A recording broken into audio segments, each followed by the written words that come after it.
Ukrainian President Volodymyr Zelensky will visit the White House for the second time, accompanied by European leaders. They intend to convince U.S. leader Donald Trump to abandon his pro-Russian positions and side with Kiev, The Guardian write.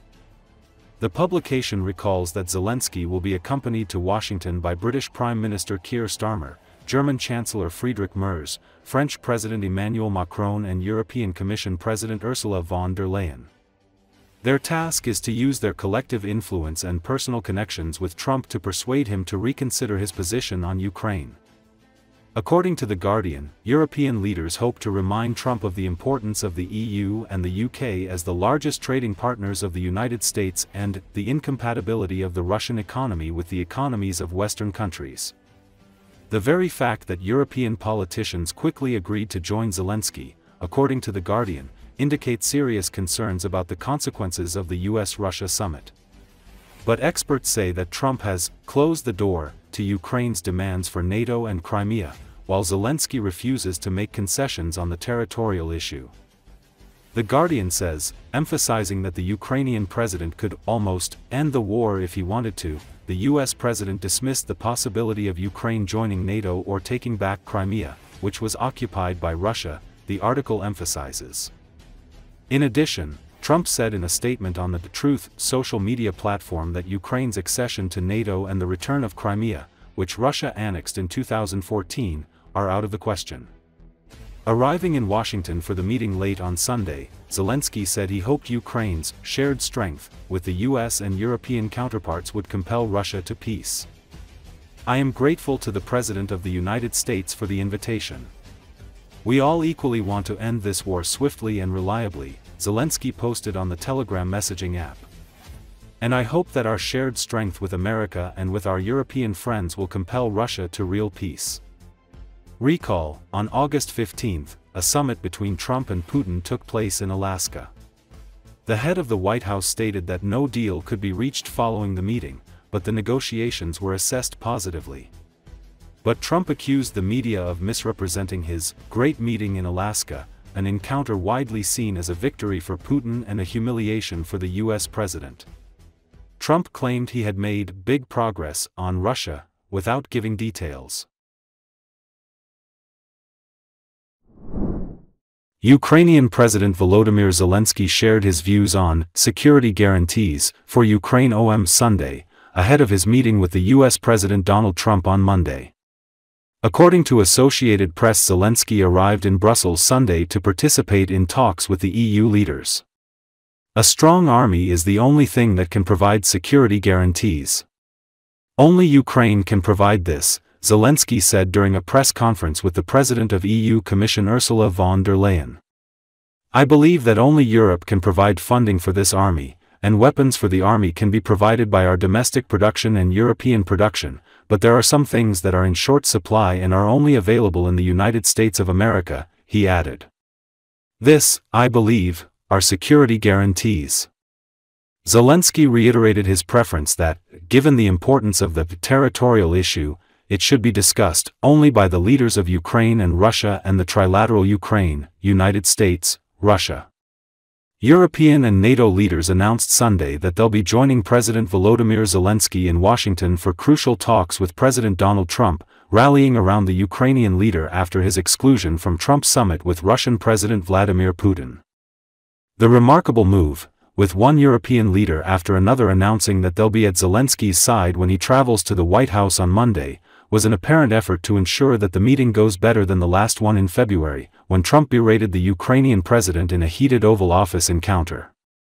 The European leader's presence at Zelensky's side, demonstrating Europe's support for Ukraine, could potentially help ease concerns in Kiev and in other European capitals that Ukraine risks being railroaded into a peace deal that Trump says he wants to broker with Russia.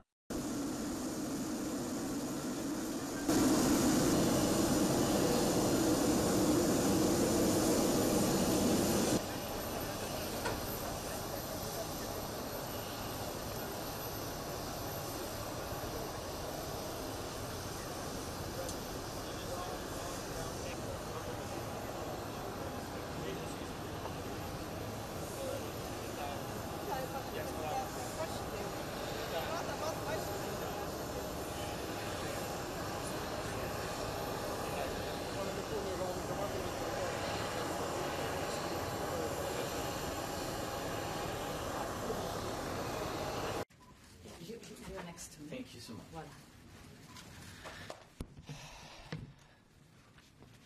It's crucial that Europe is as united now as it was at the very beginning, as it was in 2022, when the full-scale war began. This unity really helps to reach real peace, and it must stay strong. First, we have to stop the killings. Putin has many demands, but we do not know all of them. And if there are really as many as we heard, then it will take time to go through them all. It's impossible to do this under the pressure of weapons. So it's necessary to cease fire and work quickly on a final deal. We'll talk about it in Washington. Putin does not want to stop the killing, but he must do it. Thank you so much, dear Ursula. Thank you so much. Thank you so much. Russia is still unsuccessful in Donetsk region. Putin has been unable to take it for 12 years. And the constitution of Ukraine makes it impossible to give up territory or trade land. Since the territorial issue is so important, it should be discussed only by the leaders of Ukraine and Russia at the trilateral Ukraine, United States, Russia. So far, Russia gives no sign that trilateral will happen, and if Russia refuses, then new sanctions must follow. Third, it's important that America agrees to work with Europe to provide security guarantees for Ukraine, and we are very thankful to the United States and to the President for such signal. You have microphones in front of you. If you can take one, that would be fantastic. Thanks. Передусім, я не знаю, про що реально говорили Путін і президент Трамп. І я хочу, щоб багато деталей президент Трамп сказав мені, потім європейським лідерам. І те, що президент Трамп сказав сигнал про гарантії безпеки, для мене це набагато важливіше, ніж думки Путіна. Тому що Путін нам не дасть ніяких гарантій безпеки. Гарантії безпеки – це сильна армія. Це може дати тільки Україна. Фінансування цієї армії – це може дати тільки, я вважаю, Європа. Зброя для цієї армії – це може дати наше внутрішнє виробництво, європейське виробництво, але є дефіцитні речі, які є тільки у Сполучених Штатів Америки. Оце, я вважаю, гарантії безпеки. To both presidents, we can now take щодо гарантій безпеки для України, які прийнятні для Росії, так? І які чи підключають, чи є troops on the ground, чи є така захист, як у деяких інших держав в небі, ви знаєте про що я, чи є у нас можливість мати сучасний total number of air defense. Це тільки поки що запитання. На них ми дуже хочемо отримати відповідь, щоб розуміти, що таке гарантії безпеки. Те, про що ви говорите, мені здається, це сигнали руської сторони, що вони не будуть нас далі окуповувати. Але, якщо чесно, це поки що це просто слова. І на рівні тристоронньої зустрічі готові говорити. Що стосується Білого дому, я налаштований дуже продуктивно. І в гарному сенсі.